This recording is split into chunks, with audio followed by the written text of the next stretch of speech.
sosial, ini layanan non keuangan untuk kesejahteraan. Jadi tadi di mobil perjalanan ke sini Pak Bagus cerita bahwa di Kelingkumang itu ada satu keluarga, satu sarjana. Minimal 2 hal menurut saya yang harus dilakukan dalam kaitannya dengan jasa sosial, kaitannya dengan kesehatan dan kaitannya dengan pendidikan seperti yang sudah dilakukan di Kelingkumang. Enggak, misalnya CU di dalam gerakan ya, pokoknya kalau orang ikut CU maka keluarganya pasti sehat. Itu satu ya dari dalam bidang kesehatan. Pokoknya kalau semua orang ikut CU maka pendidikannya pasti beres. Nah, kalau itu bisa kita lakukan sebagai sebuah gerakan, maka kita bisa langsung membuat pembeda. Loh, kalau CU itu seperti ini loh. Kalau saya ikut CU, maka keluarga akan sehat, maka keluarga saya akan terdidik dengan baik. Ini masuk dalam kategori jasa sosial. Ini bisa menjadi pembeda kita CU dengan lembaga-lembaga yang lain. Bisa nggak kira-kira ke depan ini kita lakukan? Jadi menurut saya kita mulai perlu meluaskan cakrawala berpikir kita dalam mengembangkan CU kita. Tidak sekedar berfokus pada peran intermediasi keuangan, tetapi juga pada peran-peran yang lain. 3 peran yang lain yaitu intermediasi sosial, jasa pengembangan usaha, dan jasa sosial. Sekarang ini saya yakin di masing-masing CU Bapak Ibu, di masing-masing primer itu sebenarnya sudah ada. Cuma ini belum secara sistematis dirancang, disiapkan dan dikembangkan, bukan sekedar berjalan saja. Jadi mungkin kapan-kapan kita bisa minta Pak Munajus untuk sharing tentang praktek yang sudah terjadi di teman-teman Kalimantan. Jadi menurut data yang saya punya sudah luar biasa di pendidikan dan yang sangat signifikan adalah ruang santunan yang tadi diceritakan Pak Munajus, santunan kemandirian. Pada saat tahun 2010 data saya masih 5 juta, belum 7,5. Sekarang sudah 7,5, berarti memang semakin berkembang. Nah, ini Bapak Ibu yang menurut saya perlu kita pikirkan. Jadi dalam menghadapi tantangan tadi, bahwa pasar kita ke depan itu akan didominasi oleh generasi milenial yang karakteristiknya berbeda dengan kita.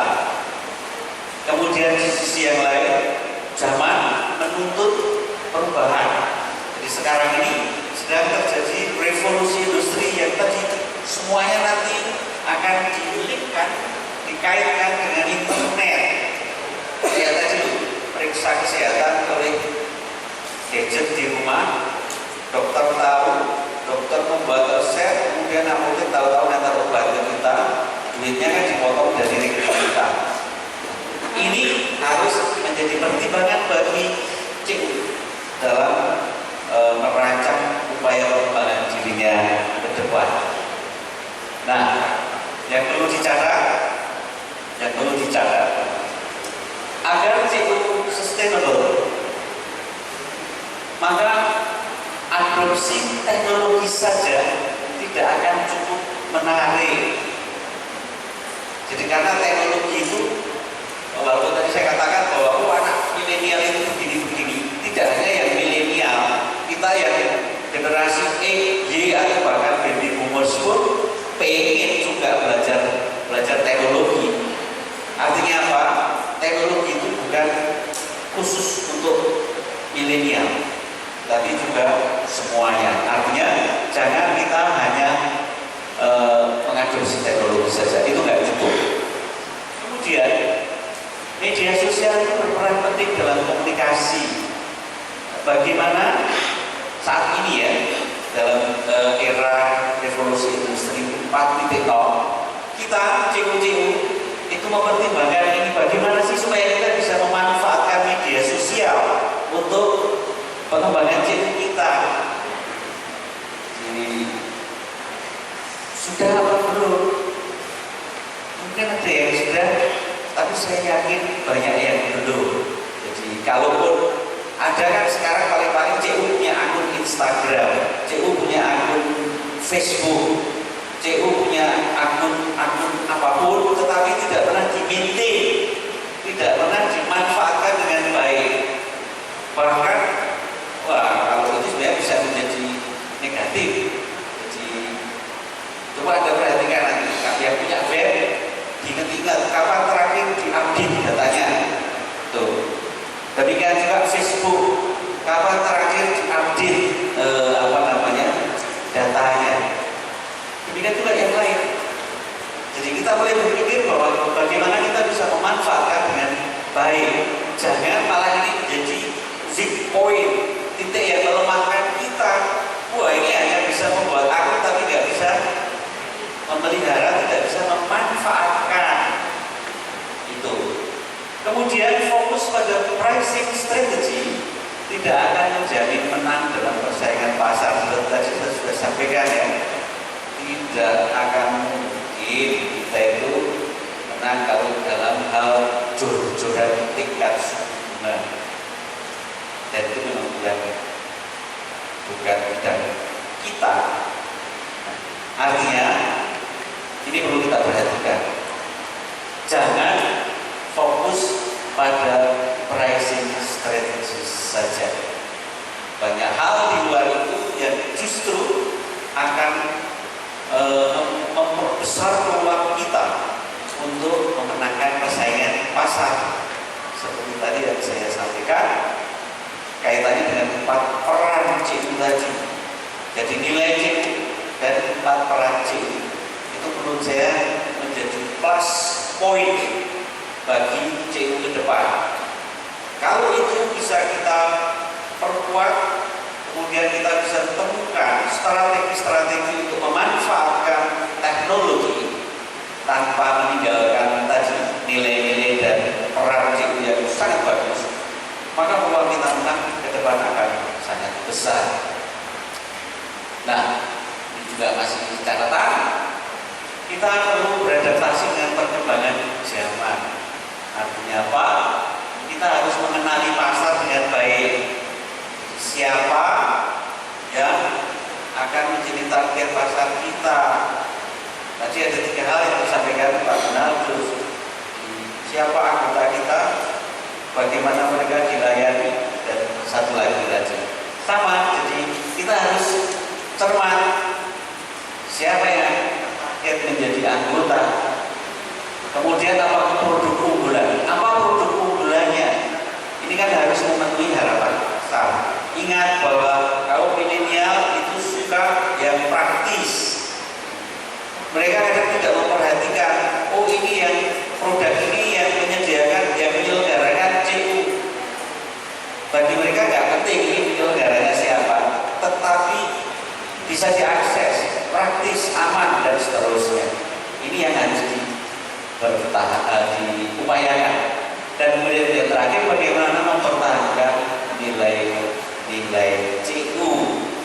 Jadi apakah dengan karakteristik generasi milenial yang tadi sudah kita lihat, nilai-nilai CU masih bisa kita pertahankan, atau nilai-nilai CU memang harus kita sesuaikan.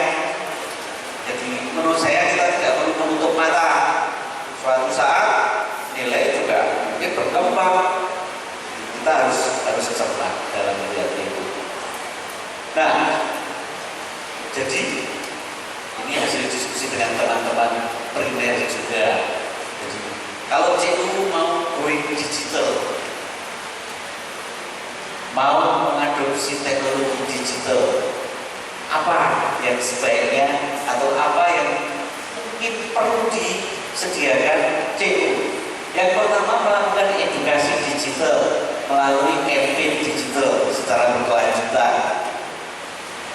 Jadi pendidikan yang sekarang dilakukan secara tatap muka bisa juga sebagai konten dari sistem digital yang dibuat oleh CU. Oh, yang dimaksud literasi keuangan adalah seperti ini misalnya. Kemudian yang kedua, pembangunan pembayaran, payment system seperti tadi yang dimaui oleh generasi milenial. Siapa tahu CU bisa lebih cepat menawarkan produk yang kemudian bisa dilakukan untuk transaksi oleh kaum milenial. Kemudian membangun digital marketplace. Digital marketplace ini sebagai salah satu bentuk dari yang tadi peran pengembangan jasa pengembangan usaha anggota. Jadi bukan sekedar menyediakan kredit, tapi juga menyediakan digital marketplace supaya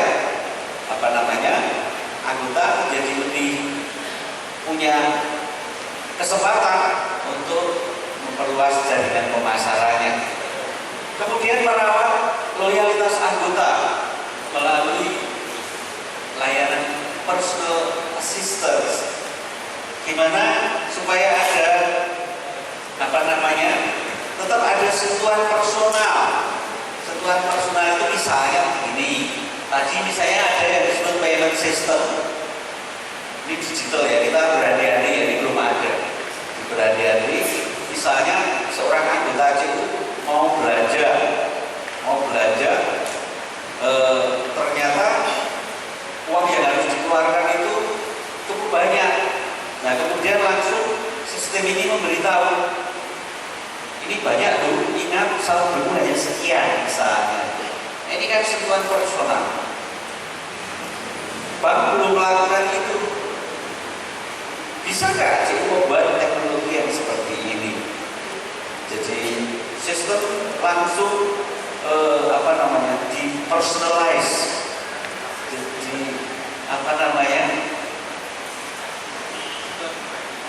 ada sentuhan pribadi, sistematis. Kemudian membangun ini sistem pertemuan sosial tapi di dunia maya. Ini gagasan teman-teman pada gila teman-teman Jogja. Jadi kalau kita punya aplikasi di HP ini yang dibayangkan teman-teman ya, langsung misalnya kita sedang bergerak kemana begitu, di situ muncul notifikasi, oh di sini ada loh temanku yang anggota CU. Bisa nggak? Itu kan juga personal. Terus misalnya pindah ke kota lain misalnya, oh di sini ada CU ini misalnya. Ini kalau kita lakukan, maka komunitas terbayar yang tadi saya sampaikan di depan itu bisa kita rawat. Kemudian yang keenam, pengembangan database informasi sosial ekonomi anggota. Ini diperlukan supaya kemudian CU sebagai sebuah lembaga bisa membuat kebijakan-kebijakan yang selalu up to date. Nah, ini tidak terlalu penting. Demikian yang saya bisa sampaikan. Mohon maaf kalau panjang sekali. Terima kasih, selamat siang. Terima kasih Pak Titus. Tepuk tangan yang meriah untuk Pak Titus. Baik, kita tadi dikasih waktu sampai dengan 12.30. Masih ada 21 menit. Pertanyaan saya sederhana sih. Mau berhenti makan dulu apa lanjut? 21 menit nih. Gimana?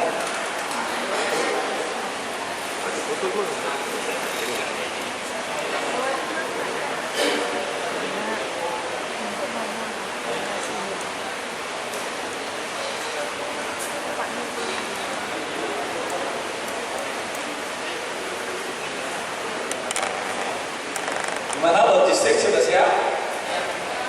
Logistik siap katanya. Gimana? Pertanyaan dulu apa lanjut? Makan. Oh, jadi kita ke kampung tengah dulu ya. Betul. Kalau disepakati maka saya serahkan kepada Mbak Devi untuk memandu karena ini bagian dari Mbak Devi. Sekali lagi nanti kita kembali ke tempat ini masih dilanjut ya. Jadi sesudah kepentingan yang di tengah kita nanti kembali lagi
semangat pagi. Masih semangat? Terima kasih. Jadi kita masuk ke sesi tanya jawab itu sudah nggak tahan. Kita sepakati kira-kira 1 jam ya, sampai jam 14:10. Setuju ya? Ya. Jadi manfaatkan waktu 1 jam itu dengan efektif. Saya tidak akan mengulang apa yang atau lagi menambahi apa yang disampaikan Pak berdua, Pak Nal dan Pak Titus. Tapi paling tidak kita bisa menemukan benang merah atas beberapa pertanyaan yang mesti kita jawab kemudian. Benang merahnya kalau lain adalah bahwa di dalam CU apapun permasalahannya, bagaimanapun kita mengembangkan, ada CS yang merupakan pekerjaan terus, yaitu organizational development, atau sesi khusus yang membicarakan pengembangan organisasi di samping soal laporan-laporan yang rutin, gitu Pak Benar ya. Itu poin penting. Nah, pengembangannya kemana? Tadi kita sudah disajikan dengan paparan infografis informasi dari siapa sih yang akan berada di CU kita di masa depan. Paling tidak kalau kita membuka data statistik untuk Jawa Timur, itu sampai dengan 2020 akan mencapai 37 juta. Dan 60%-nya di usia 15 sampai 65. Itu sementara, nanti bisa diolah lagi untuk menemukan 3 poin tadi yang disampaikan Pak Kunal yang mesti dimasukkan ke dalam panggilan atau misi dari Credit Union. Lalu benang merahnya Pak itu menyebut dengan seperti itu, ternyata mampu mengkreat atau memanfaatkan teknologi saja tidak cukup, tetapi harus dibangun satu pola komunikasi berbasis teknologi dan memiliki fokus diferensiasi atau daya pembeda koordinat dengan lembaga keuangan lain yang terkait dengan misi sosialnya. Nah, saya kira itu yang menjadi fokus dari seminar ini, bagaimana planning kita temukan dalam dikaitkan dengan teknologi. Untuk sesi ini tanya jawab, nanti tanya jawab langsung, dan supaya semua kebagian, kalau misalnya yang tunjuk tangan cukup banyak, Anda juga boleh menulis pertanyaannya. Nanti setelah menulis saya minta bantuan teman-teman dari manajemen untuk mengumpulkan lalu diserahkan. Jadi gak usah nunggu saya kebagian tunjuk tangan atau tidak, tapi begitu ada pertanyaan silahkan ditulis, nanti akan dikumpulkan sehingga waktu kita cukup efektif. Baik, itu setuju ya? Ada pertanyaan yang tertulis, ada yang pertanyaan lisan langsung. Dari awal saya menyebut karena ini diskusi, ya, lebih banyak kepada pertanyaan. Maka tahan diri untuk membuat pernyataan, kurang untuk membuat cerita. Tapi selalu buat kalimat diakhiri dengan kata tanya, tanda tanya. Paham? Baik, supaya jangan sampai sesi tanya jawab, tapi kita malah mau jadi narasumber ketiga atau keempat. Supaya semua teman kebagian. Baik, saya sambil berjalan-jalan saja, mohon dengan hormat kepada Pak Titus dan Pak Munal, kalau ada pertanyaan langsung direkam supaya waktunya efisien. Kalau saya sambil mencatat, nanti saya harus menyampaikan lagi, ada lama. Nuwun sewu. Sorry Pak Munal ya. Baik, silakan. Yang 1, 3 dulu ya, 2, 1, 2, 3. Oke, 3. Jadi 1 dari depan Pak Yakis, di sebelah sana Pak Bapak, di sebelah sana Pak Aryono. Pak Aryono berapa? Oh, sama ya. Baik. Jadi nanti tolong sebutkan dari CU mana, namanya siapa, walaupun saya sudah menyebut. Silakan kita mulai dari depan. Baik, terima kasih. Saya Yaris dari Kosayu. Langsung ke Pak Munadus. eh, bagaimana proses Pak Monandus menjaga lingkungan itu terus pada arah operasi. Kenapa pertanyaan ini? Karena pergantian pengurus itu sesuatu yang tidak bisa dihindari dan seringkali terpengaruh oleh passion personalia pengurus maupun juga trennya lagi nggak rumah, jadi nggak rumah. Yang kedua, Pak Monandus mengatakan intermediasi keuangan dengan goalnya kebebasan ya, finansial atau tidak bergantungan. Tetapi yang menarik bagi Kelingkumang adalah Kelingkumang menginisiasi perhatian pada pertanian karena segmen yang luas. Bagaimana proses sepertinya ini keluar, tetapi sebenarnya bagaimana sebenarnya yang terjadi? Karena ini di intermediasi keuangan, tapi kok memberi perhatian pada berkomunikasi banyak melalui sosial media. Di satu sisi, kita harus menerapkan nilai-nilai CEU adalah saling berdialog. Nah, memang tadi sudah dipaparkan begitu banyak. Mungkin cara praktisnya, cara gampangnya, bagaimana? Ya, semacam integrasi antar CU sehingga menjadi usaha yang lebih besar seluruh Indonesia. Terima kasih. Terima kasih Pak Ella. Ini Gates Foundation itu punya yayasannya Bill Gates melalui WorldCube. Sekarang sedang dalam proses pengerjaan. Mudah-mudahan dalam waktu 1-2 tahun ini sudah ada implementasinya. Gitu Pak. Oke, berarti hanya 2 yang terkait. Silakan siapa yang mau duluan. Terima kasih teman dari Posayu. Bagaimana proses menjaga lingkungan terus eksis? Itu pertanyaan yang sulit untuk dijawab.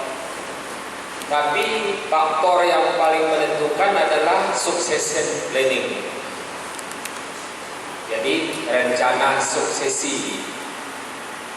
Di tingkat pengurus kan rencana suksesi itu pergantian pengurus setiap 3 tahun. Itu isu krusial. Oleh sebab itu mengikuti standar punya IQ itu sebelum orang membawa mobil ke jalan, pastikan dia punya SIM. Jadi jangan langsung ke jalan raya tidak ada SIM. Jadi untuk mendapatkan SIM maka ikut kursus SIM dulu. Itu ajaran di CUDCC ya. Semua lulusan CUDCC paham tuh. Ya. Oleh sebab itu tahapan-tahapan rekrutmen pengurus itu salah satunya adalah dia mengikuti training dulu, training CUDCC, training pembukuan, training pengawasan, TOT. Itu CU satu keluarga 100%. Kenapa? Karena di CU ada 4 hal produk dan benefit. 1 produk simpan itu benefitnya. Jadi begitu kuat. Sekarang mereka sudah dewasa semua, di kaum milenial semua yang kami bangun dari dulu. Tinggal kita mendidiknya lagi. Dia sudah tahu bagaimana cara anak-anak masuk CU. Kami bilang, kalau saldonya 3 juta kami kasih tas. Ada gambar anak-anak sekolah di situ. Kalau tabungan 1 juta kami kasih buku, ada gambar-gambar di situ. Itu pemancingnya. Kalau dia tabungan 1 juta lebih, dia kasih ini lagi. Ada, pokoknya ada hadiah. Sampai orang tua bilang, datang kantor CU, Pak, apa yang kalian kerjakan dengan anak-anak kami kok nangis, harus masuk CU. Jadi dia datang ke saya, Pak, apa yang bapak kerjakan di sini? Kok anak saya tidak mau sekolah kecuali masuk CU? Saya didatangi, Pak, kita didik anak kita berkooperasi dari sejak kecil. Jadi kalau dia punya saldo sekian, kami kasih